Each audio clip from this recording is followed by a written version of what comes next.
1. When will the meeting be? Sarah, can you fix a date for us to discuss the new advertising campaign with Nick Bradshaw? It'll have to be next week.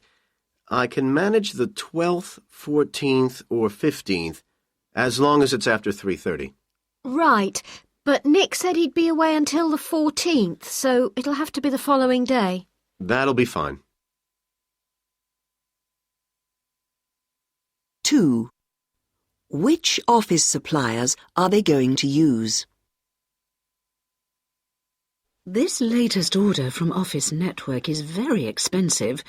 Have you thought about changing suppliers? Well, I did think about it, but Excel Products wouldn't give us any discount, and A-grade service want cash on delivery, so let's just leave things as they are.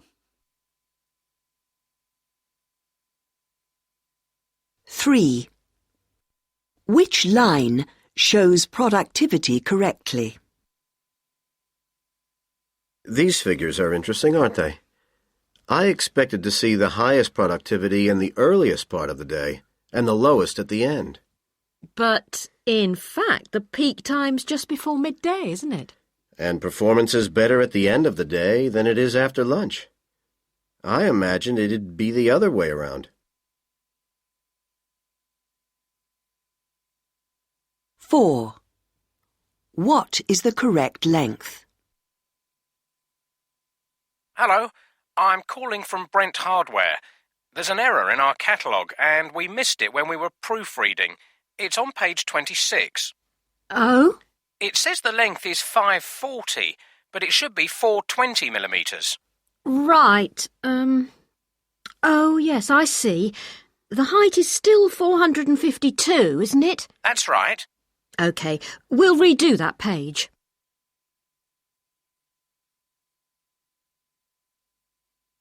5. What does the woman want to do about the meeting? Ben? Hello, Emily Jones here. I'm calling about the project meeting. On the 15th of May? Yes. I think that date's going to be too soon. I still haven't got the figures I need from the contractor. Do you want to put it off then? Please, I'll get back to you about alternative dates.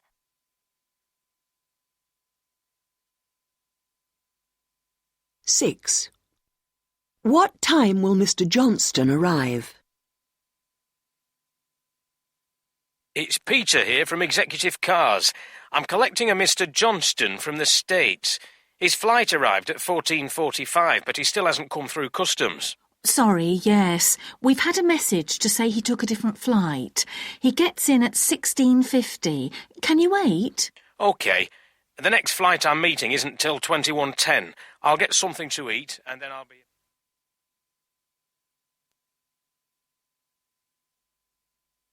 7. Which chart shows where the company's goods are made? And the majority of our parts are made outside the U.S., with 60% manufactured in Asia, a smaller amount, just 10%, made in Eastern Europe, and a further 5% in Scandinavia. The remaining quarter are produced here in the U.S., and we have a new...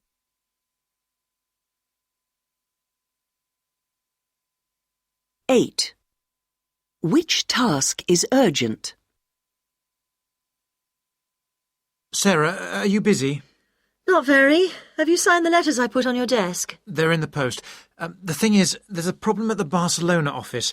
We've got several faxes from them that need answering at once. Could you do that? No problem. After that, shall we check our diaries for this week? Good idea. 9. Do you want to meet sometime to discuss the market research survey? I could do next Monday morning. Yes, I could as well, but I was hoping we could meet earlier than that. How about Thursday this week or Friday morning? Sorry, I can't make either of those. I'm in meetings both days. OK then, next week it is. 10. Has there been much interest in the new post? Yes, We've had about 60 applicants, some very good ones too. I'm choosing them for interview at the moment, and it looks like I'll be seeing about 30 of them. So probably we should always advertise in that paper from now on. When we put the advert online, only about 10 people contacted us.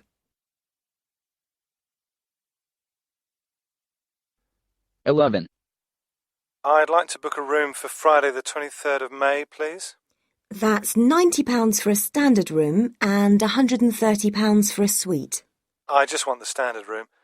And I'm from Masons. We usually get a discount. Oh, sorry. That will be £75 then. 12. Where are you taking Mr. Sullivan for lunch? Well, it would be nice to take him to that new Greek restaurant, but I just don't think there's going to be time. He has to catch the early afternoon train. It'll have to be the staff canteen. You could take him to the steak bar. That's very near the station. No, he has to go back to the hotel and pick up his bag.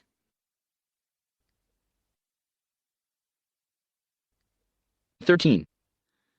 So have they finalised all these changes to the packaging for our chocolate drops? Well, they've decided not to go ahead with a lot of the changes. The design for the square tube was rejected, so it's still going to be round. And they're still going to have plastic lids. The lettering on the packet will be the same as well, but we're losing the blue background. After all that discussion? 14. What did you think of the presentation? I didn't think it was very interesting at all, actually. I've heard that sort of thing so many times before. Oh, it was quite new for me. The only thing was, he spoke a bit too fast. Yes, I couldn't always catch what he said either. Good morning. I'm going to talk to you today chiefly about DHL's proposed new investments in North America. But before I do, I'd just like to give you a few facts and figures about DHL. I think it's pretty much beyond doubt that we are the most widely known express delivery service. DHL was founded in 1969, but it expanded very quickly, and in 1973 we already had over 300 staff. The expansion continued, and there was an especially rapid spurt of growth in 1982, when we added 30 new countries to our list of possible destinations.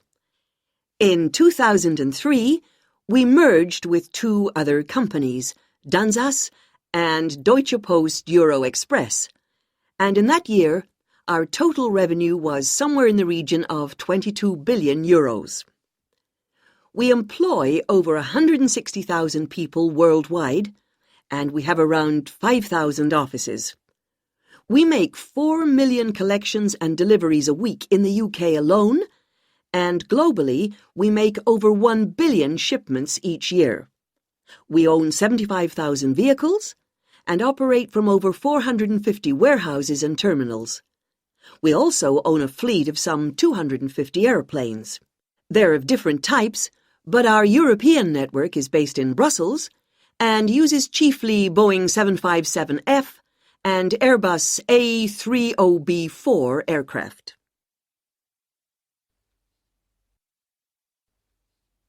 One. Can I have your name, please? Yes, it's Keith Caraballo. You spell that Carabalo. And the address? 34 Harry's Close. That's Harries, Croydon. 2. Your name, please. Well, it's an Italian name, Ciro Romano. You spell that C-I-R-O, then R-O-M-A-N-O. And the address, please. 62 Leigh-Hunt Drive. That's L-E-I-G-H, new word, H-U-N-T, London.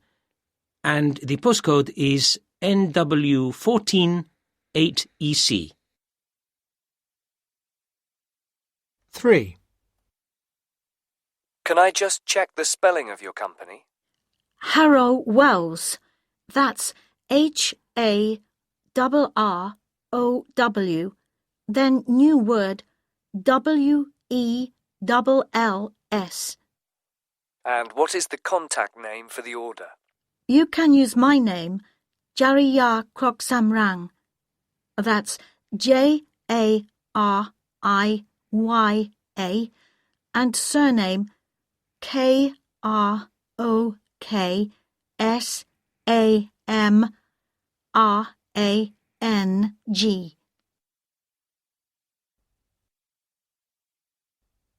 1. Can I just check the phone number? The one I've got is 029 3491 552. No, I think it's better if you use my direct line. That's 349 1485.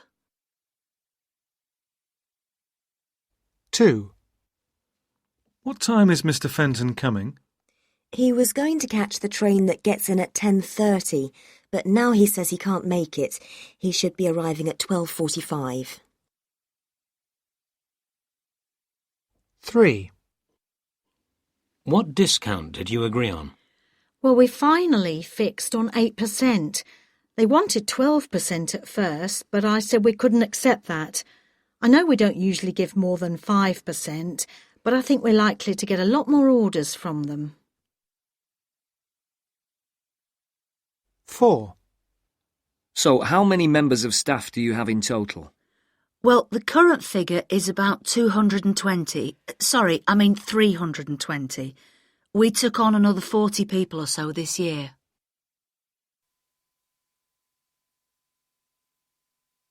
Jim Morgan's office? Sally, Jim here. Hello. How was the visit to that company interested in a service contract? Good. Could you do a quote to send them today? Sure. It's to go to Alford's International. Mm-hmm. Is that double L? 1. ALFORDS. Their address is on my desk. Right, thanks. Have you got a reference number? GE 24601. What equipment do they have for servicing? Does it include their office machines? Well, they've got nearly 500, so another company is looking after those. They want us to service the 37 machines in the packing department. OK. Now, I've worked out an annual charge, cheaper than their current supplier. We're quoting £1,978. That's including tax. Then there's charges for emergency work. Is that the usual £45 call-out charge? I didn't reduce the price on that. It's standard. Fine. Also, I gave them a guaranteed response time. At the moment, they have to wait up to 24 hours for an engineer to visit. I promised they wouldn't have to wait more than 8 hours if they chose us. OK. Is that everything? Almost. Payment terms. I didn't negotiate on these.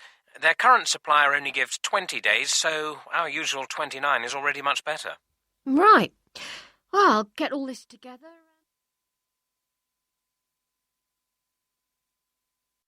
Good afternoon and welcome to today's business news. The Chinese manufacturer of motor vehicles Lio Ro has continued to enjoy a rapid rise in profits. When the company was founded in 1997, the consumer base was relatively small, but low interest rates have made it possible for growing numbers of people to invest in private cars. Last year, however, the greatest increase was in the sale of trucks, which saw a rise of 68%. This is clearly a result of the booming economy. Now, in response to this increased demand, the company have put forward plans to relocate to new premises.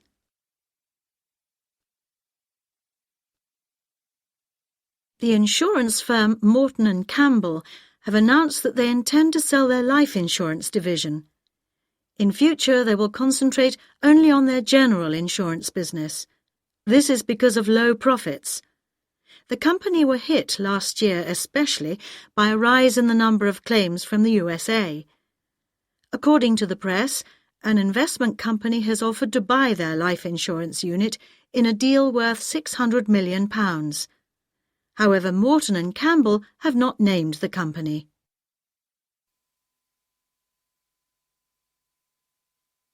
Good morning, everyone, and welcome to the launch of our new company. This is a special day for us. Now we have merged with Sinclair's to become Riverside Clothing Limited, and we're confident that our success at selling our own brand of clothing will continue. There have been some important staff changes. Our previous chief executive, Simon Marsh, has moved on to become MD of another company, so congratulations to our sales manager, David Shaw, who will become chief executive. We wish him every success in his new role. The position of the new premises here was carefully chosen so that we would be near the airport instead of being in the city centre, like a lot of other factories. These premises are far bigger. Although our sales area has remained about the same, and we have slightly more room for design workshops, it is the manufacturing area that we have expanded the most. As you can see, this is a very exciting time for us, and we will continue to improve our facilities for staff. There will now be plenty of space to build a new staff car park, as parking has always been a problem. That'll be completed in the spring. However, the staff canteen is now open, and I hope you'll be joining us for lunch there later. Now that we've moved, we intend to expand into 2 new areas of the clothing industry. In addition to our existing adults range, we're ready to start on a range of children's clothes. These will be in production by next month, followed later in the year by a new range of sportswear. We already have a strong market for the range in America and Japan, but we'll be targeting Australia next, which is an unknown export market for us. Now, if I may take some...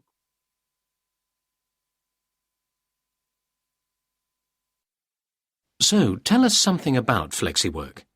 Well, we're a recruitment agency, but we specialise in finding employment for people who want to work flexible hours. And who are your clients? Is it mainly working mothers who need to organise their work around childcare? No, not really. A great many men these days want more flexibility in their working hours, either to spend more time with their children or just because they want more control over when and where they work. Actually, we find the most common reason for needing more flexibility is that the person has an old person at home, like a parent or a grandparent that they are looking after. And how difficult is it for companies to offer flexible hours? It's becoming easier and easier, really. Why do you need to do everything at your desk at work if you have a computer at home? You still need to go into work for some things, but even then you won't be forced to go during the rush hour. And that's a big saving of time. Just think of all those unproductive hours you spend on the train normally. Are there any benefits for companies? Yes, certainly. Staff turnover among flexible workers tends to be much lower than among other employees, partly because it may not be easy to find this balance between work and family needs somewhere else. And if companies can hang on to their best workers by saying, OK, because of your situation, we'll offer you flexible hours, then they're more likely to meet their targets.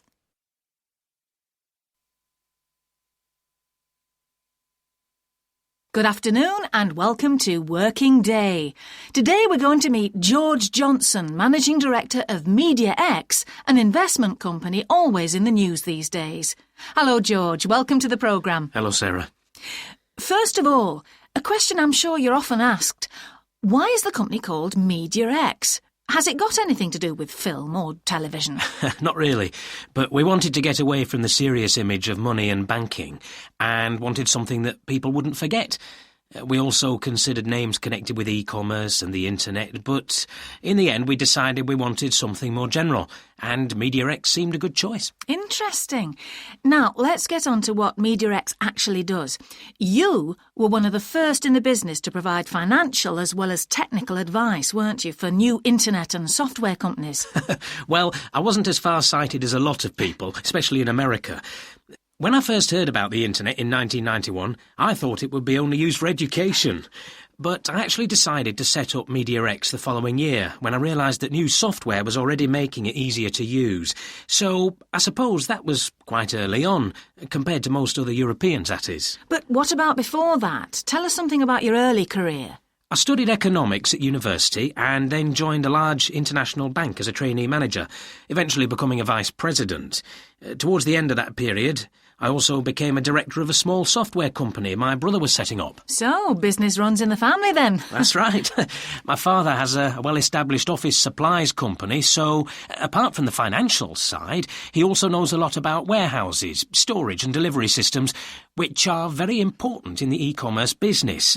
I rely on his opinion a lot when I'm trying to decide whether or not to invest in new ventures. So, tell us about the companies you help. I'm sure you get lots of requests for funding sent to you. Yes, we receive about 300 proposals a year. We examine them all, discuss them, then decide which to go with. About 200 are worth considering in detail, with maybe 100 being finally selected. What would you say makes a successful proposal? Well, we look for a number of things, but before anything else, we have to be sure there's a clear demand for what the company intends to provide.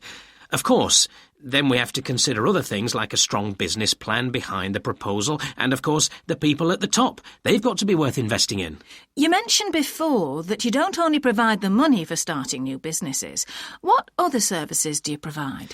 We're not in a position to provide software programs, technical details, things like that, or information about possible markets. Where we can help is by making sure that companies know what to charge for their goods and services so that everything is on a healthy basis. And you've certainly enjoyed some recent successes, haven't you? Well, yes, some of the British companies we've supported have been doing rather well. TravelDeals.com is now one of the leading travel companies here in Britain. And OrderFree.com is also doing well. It's gone into the American market, hasn't it? That's right, it's very promising. And then there's NetTrade.com, another of the UK companies you funded. Do you think they'll follow OrderFree's example and set up abroad? I doubt that very much.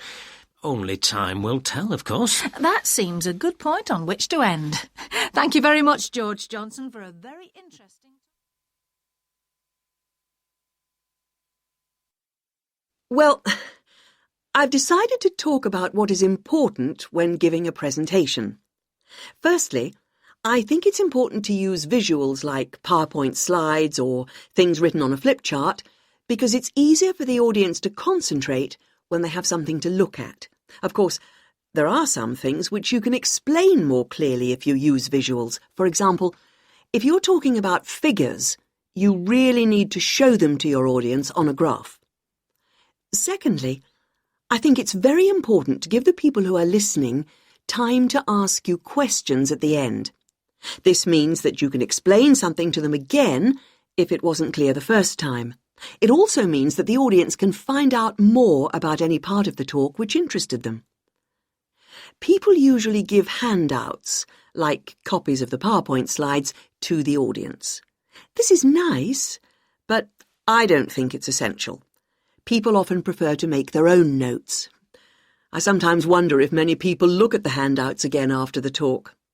So, to conclude, I think the most important things are using visuals and allowing the audience to ask questions at the end.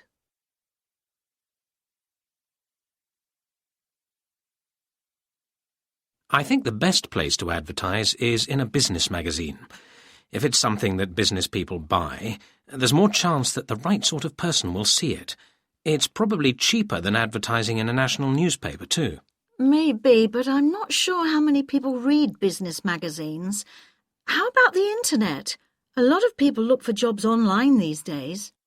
Yes, that's true. Websites reach a lot of people. We might even get candidates from other countries. What do you think about using a recruitment agency? No, I don't think that's the best way. I'm not sure the best people usually go to agencies. It depends on the post, but I think you're right. It's not a good idea for a post like this. So it's the internet then? Yes, I think so.